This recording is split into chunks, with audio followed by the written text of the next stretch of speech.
Nahulog mula sa ika-16 na palapag ng isang gusali ang isang gwardya. Nangyari ito matapos daw niyang looban ng ilan sa mga binabantayan niyang condo unit. Yan at iba pang balita sa Metro Manila. Hatid ni Marlon Palmahil.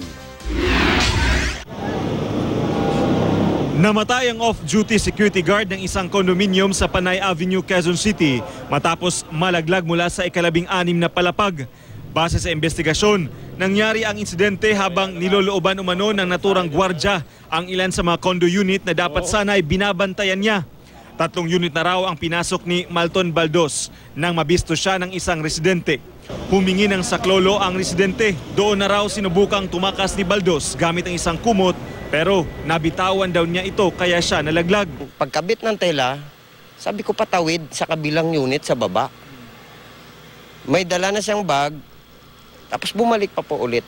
Nung pagsampa niya na nakahawak na siya doon, dumulas. Kasi kitang-kita naman namin doon sa progress. Pagdulas, tsaka ngayon siya umano. Pati yaya yan eh, paglaglag niya. Hindi pa naglalabas ng pahayag ang security agency ng condominium, maging ang pamunuan nito. Pambili ko na lang ng gamot. Di mo alam? May breast cancer ako? Gaganunin mo ako?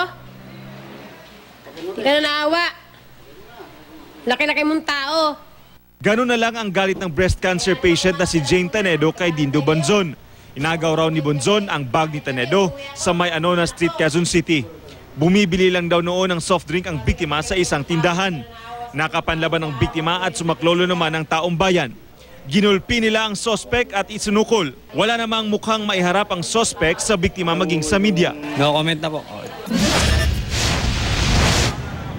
Sa Quezon City pa rin, duguan at ayaw magsalita ni Nino Tuano ng datna ng news team sa nawasak niyang sasakyan sa Aurora Boulevard.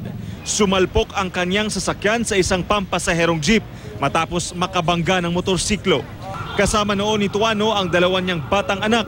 Nasa maayos naman silang kalagayan. Wala namang nasaktan sa mga sakay ng jeep. Inaalam pa ang sanhi ng insidente. Sa Makati City, pinagbabaril sa barangay East Rembo ang lalaking kinilalang si alias Alvin. Naglalakad lang daw siya sa kalsada ng pagbabarilin ng 4 na hindi pa nakikilalang salarin. Sa labas pa lang, binaril na yung biktima. So hinabol pa hanggang sa loob ng bahay. Ayon sa kapitan ng barangay, malaki ang posibilidad na may kaugnayan ng krimen sa transaksyon ng iligal na droga. Mukhang may mga drug-related case na-involve yung tao.